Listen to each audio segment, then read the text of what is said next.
Di lang simoy Pasko ang nararanasan ngayon mga kapuso, asahan na raw ang tinatawag na Christmas traffic dahil sa kabilang sale ng mga mall. Nakatutok si Trisha Zafra live mula sa Luzon ng Quezon. Trisha, kamusta dyan? Mike, alam mo, hindi lang budget yung kailangan baunin ng ating mga kababayan na mag-Christmas shopping, lalo na ngayong gabi, no? Kundi pati na rin mahabang pasensya dahil sa bigat ng daloy ng trapiko. Lalo na, Mike, ayon sa MMDA, isa ang init ng ulo sa nagiging dahilan ng mga aksidente sa daan.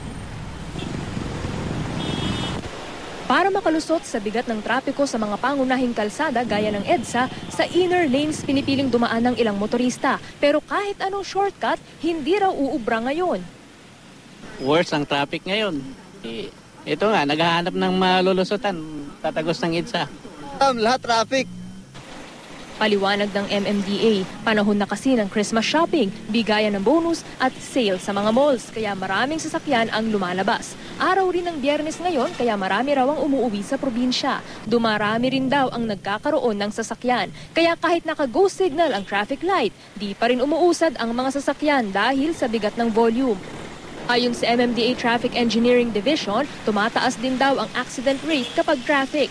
Sa tala ng MMDA, kahapon mula 6 a.m. hanggang 2 p.m., 2 ang naitalang aksidente sa EDSA. Ngayong araw ng Biyernes, sa parehong oras, 7.